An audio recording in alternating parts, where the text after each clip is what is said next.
ஐயா வணக்கம். நேற்று ஒரு நிகழ்வு ஐயா.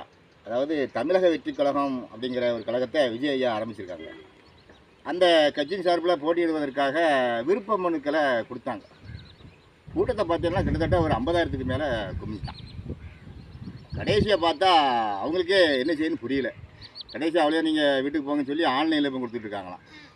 இப்படி ஒரு நடிகருக்கு இந்த மாதிரி ஒரு கூட்டம் கொடுத்தது ஒரு அரசியலில் ஆச்சரியமாக தான் இருக்குது. எம்ஜிஆருக்கு பிறகு இன்றைக்கி விஜய்க்கு ஒரு பெரிய சக்தியாக தெரிஞ்ச மாதிரி தெரியுதுயா.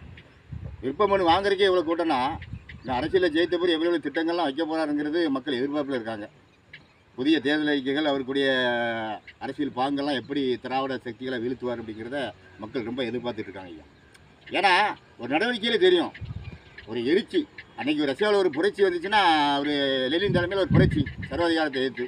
அது மாதிரி தமிழ்நாட்டில் ஒரு திராவிட அரசியலை எதிர்த்து ஒரு புரட்சி நடக்கிற மாதிரி தெரியுது. அதனால தான் அவ்வளோ போய் வாங்குறான், போட்டு வாங்குறான். நான் அந்த தொகுதிக்கு எம்எல்ஏ ஆயிடணும், சட்டமன்ற உறுப்பினர் ஆகணுங்கிற கோரிக்கையில் அடித்து பிறண்டு போகிறான். ஆனால் திரும்ப பயிர்றாங்க கட்சியில் இருக்கிறவங்க. ஏன்னா கரூர் சம்பவம் மாதிரி சம்பவம் நடந்திருக்காது, உயிர் பலி ஏற்பட்டிருக்காதுன்ட்டு வளர்த்தி ஆன்லைனில் கொடுக்காங்களாம் ஐயா. இது ஏதோ ஒரு அரசியலில் நல்லது நடந்தால் சரி தானே, நல்லது தானே. நன்றியா.